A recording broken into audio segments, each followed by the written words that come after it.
नमस्कार दोस्तों, caiman plus में स्वागत करती हूँ आपका। चलिए स्टार्ट करते हैं आज का question. Out of sea cow, sea horse and sea lion which creature is mammal. इन तीनों में से कौन सा मैमल है? देखिए, इन तीनों का पिक्चर आप देख सकते हैं। इसमें सी काउ जो है ना, फर्स्ट वाला, ये जो है फर्स्ट, ये वाला, ये जो है ये मैमल है। ये एक हर्बीवोर होता है और ये एक्वेटिक, तीनों ही एक्वेटिक हैं। एक्वेटिक मीन्स पानी में रहने वाले एनिमल्स हैं और ये हर्बीवोर है।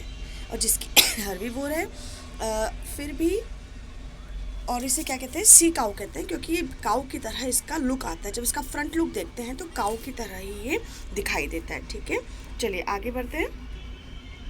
Question number 2, what is the function of haemoglobin pigment. जो हमारे ब्लड में हीमोग्लोबिन है ना, उसका क्या काम है? उसका काम है carry oxygen to different parts of the body. Oxygen को कैरी करना।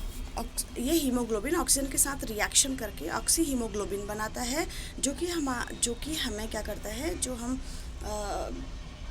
हमारी जितनी भी, मतलब oxyhaemoglobin is good for our health. और एक होता है कार्बन मोनोऑक्साइड ना। अगर हमारे एयर में कार्बन मोनोऑक्साइड आ जाए, एटमॉस्फेयर में बहुत ज़्यादा कार्बन मोनोऑक्साइड आ जाए, तो ये हीमोग्लोबिन उसके साथ भी रिएक्शन कर लेता है बहुत जल्दी और ये बना देता है कार्बोक्सी हीमोग्लोबिन। कार्बोक्सी हीमोग्लोबिन, तो वो जो ना पॉइजन होता है और इमीडिएटली डेथ हो जाती है। तो ऑक्सी हीमोग्लोबिन जो होता है, इट इज़ गुड ऑक्सीजन को कैरी करने के बाद ये बनता है oxyhaemoglobin. What happens when a ship moves from fresh water into the sea water. क्या होगा जब वो फ्रेश वाटर से सी वाटर में जाएगा? तो क्या होगा? फ्रेश वाटर की डेंसिटी क्या होती है? कम होती है ना, क्योंकि उसमें सॉल्ट नहीं होता। फ्रेश वाटर मीन्स होता है ऐसा पानी जिसमें नमक नहीं होता है, जिसको हम पी सकते हैं। ठीक है, और जिसकी डेंसिटी क्या होती है? कम होती है। तो जब यहाँ शिप चलेगा और एक सी वाटर में शिप चलेगा तो आपको क्या डिफरेंस दिखाई देगा? जो फ्रेश वाटर है ना, उसमें शिप थोड़ा नीचे दब जाएगी, यानी कि थोड़ी गहरी, थोड़ी डूब जाएगी, कहने का मतलब है। और वहीं पर अगर वो सी वाटर में जाएगी तो वो थोड़ी सी वाटर लेवल से ऊपर रहेगी। क्यों? क्योंकि पानी की डेंसिटी जो है ना, सी वाटर में डेंसिटी क्या होती है? पानी की ज़्यादा होती है।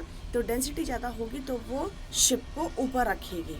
ठीक है, समझ गए ना। और फ्रेश वाटर में पानी की डेंसिटी कम होगी तो शिप थोड़ा सा डूबा रहेगा। डेंसिटी ज़्यादा होने से क्या होगा? वो शिप को ऊपर की तरफ को पुश करेगा। और अपथ्रस्ट फोर्स तो दोनों में लगेगा ही, है ना, अपवर्ड फोर्स जो होता है। चलिए वो फिर हम बाद में बात करेंगे, अपथ्रस्ट और फोर्स अपवर्ड के बारे में, बायंसी के बारे में बाद में बात करेंगे। अभी आप इतना समझ लीजिए कि डेंसिटी जो है, दोनों का डेंसिटी के डिफरेंस की वजह से ये हो रहा है। What is the weight of the human brain? 1300 to 1500 ग्राम। ये बहुत ही इंपॉर्टेंट क्वेश्चन है, इसको लर्न कर लीजिए। Brain 1300 to 1500 gram. What causes dough to rise when yeast is added to it. अगर आटे में हम ईस्ट मिला दें या किसी बैटर में हम ईस्ट मिला दें तो क्या होता है? थोड़ी देर बाद उसमें जो आपने देखा होगा आटे में कुछ होल से हो जाते हैं और आटा फूल जाता है। होता है ना ऐसा, आटा वो फूल के ऊपर आ जाता है और उसमें कुछ होल हो जाता है। इसका रीज़न है कि जो ईस्ट है ना, वो उस कार्बोहाइड्रेट को, यानी कि उस ग्लूकोज को किस में कन्वर्ट कर रहा है? अल्कोहल में कन्वर्ट करता है। और अल्कोहल में कन्वर्ट करने से उसमें कार्बन डाइऑक्साइड रिलीज़ होती है, जिसकी वजह से उन होल्स, जो बैटर में जो होल्स दिखते हैं ना, उन्हीं होल्स में से वो CO2 बाहर निकलती है, जिसकी वजह से डफ कैसा दिखाई देता है? Porous. The disease kwashiorkor in the children is caused by due to which nutrient, है ना। तो ये कह रहा है कि जो क्वाशियोरकर डिजीज़ होता है ना बच्चों में, वो किस न्यूट्रिएंट की कमी से होता है? ये लैक ऑफ प्रोटीन की वजह से होता है। यानी कि अगर बच्चे प्रोटीन कम खाएंगे, उनको प्रॉपर दालें नहीं खाने को मिलेंगे, तो उनमें क्वाशियोरकर डिजीज़ हो जाएगी। और क्वाशियोरकर डिजीज़ का देख लीजिए, ये पिक्चर देखिए, इसमें क्या होता है? बच्चों के पेट में अननेसेसरी वाटर फिल हो जाता है और ये पेट बाहर को फूल जाता है। ठीक है, और ये ज़्यादातर किस में होता है? इस बच्चों में ही होता है। इसीलिए हमारी जो गवर्नमेंट है ना, वो मिड डे मील का कॉन्सेप्ट रखती है। मैंने आपको पहले वीडियोस में बताया था मिड डे मील क्या है। मिड डे मील ऐसे ही बच्चों के लिए जिनको प्रॉपर खाना नहीं मिल पाता है और वो फिर क्वाशियोरकर और मरासमस जैसी बीमारियों से क्या हो जाते हैं? ग्रसित हो जाते हैं। मरासमस भी यही है। मरासमस जो है वो प्रोटीन के साथ साथ कार्बोहाइड्रेट की कमी जब होती है तो उन दोनों की जो डिफिशियंसी होती है उसकी वजह से मरासमस होता है, और ये क्वाशियोरकर सिर्फ और सिर्फ प्रोटीन की डिफिशियंसी से होता है। ठीक है, इसे मैंने लिखा हुआ है वाटर रिटेंशन हो जाता है। Water retention means unnecessary water इकट्ठा होना पेट में स्वॉलन एब्डोमेन देख लीजिए, इसका पेट फूल गया है, और ये बच्चों में होती है। Next question, what is the frequency of sound waves. Sound waves जो होती हैं, जिन जिन वेव्स को हम सुनते हैं उनकी फ्रीक्वेंसी क्या है। उनकी फ्रीक्वेंसी जो है वो 20,000 हर्ट्ज है। इससे नीचे और इससे ऊपर की फ्रीक्वेंसीज़ को हम नहीं सुन सकते हैं। हमारे कान सिर्फ और सिर्फ इसी फ्रीक्वेंसी के लिए ऑडिबल है। ठीक है।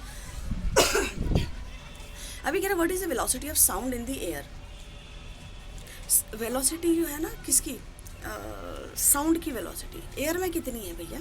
सब जगह अलग अलग होती है साउंड की वेलोसिटी एयर में, हर मीडियम में, चाहे आप एयर में जाओ, चाहे आप गैस में जाओ, चाहे आप सॉलिड में जाओ, सब में अलग अलग होती है।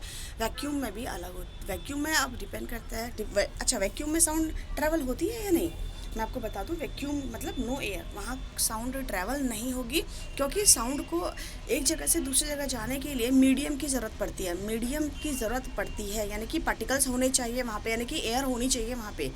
अब वो पार्टिकल चाहे सॉलिड के हों, चाहे गैस के हों, चाहे लिक्विड के हों, पर पार्टिकल होने चाहिए, तभी साउंड आगे जाएगी, नहीं तो नहीं जाएगी। तो velocity of sound in air में क्या होती है इसकी, 330 मीटर पर सेकंड होती है। देखिए यहाँ पे मैंने कुछ लगाए हुए हैं, सॉलिड लिक्विड गैस तीनों लगाए हैं। अगर कॉपर आयरन एल्यूमिनियम की बात करें तो डेंसिटी जिसकी ज़्यादा होगी ना उसकी, जो देख लीजिए आप, कॉपर की 5010 मीटर पर सेकेंड है, और आयरन की 5950 है, एल्यूमिनियम की 6420। इसका मतलब डेंसिटी पर भी ये कहीं ना कहीं डिपेंड करती है, टेम्परेचर पर भी डिपेंड करती है। ठीक है, अभी बताती हूँ आपको, देखिए नीचे। तो ये कॉपर में इतना, आयरन इतना, एल्यूमिनियम था। अब लिक्विड में देखिए आप, लिक्विड में वाटर और सी वाटर, दो टाइप की लिक्विड है। वाटर की डेंसिटी कम होती है और सी वाटर की डेंसिटी ज़्यादा होती है। तो वाटर में तो हो जा रही 1493, और सी वाटर जिसमें सॉल्ट है उसमें हो जा रही 1533। ठीक है। अब गैस में देखिए, एयर में 331 है, और वहीं पर एयर अगर टेम्परेचर 20 डिग्री सेल्सियस चल रहा है ना, थोड़ा गर्म हवा है, तो उस समय 343 हो जाएगी। यानी कि टेम्परेचर पर भी डिपेंड कर रही है, डेंसिटी पर भी डिपेंड कर रही है ना। इसका मतलब सबसे ज़्यादा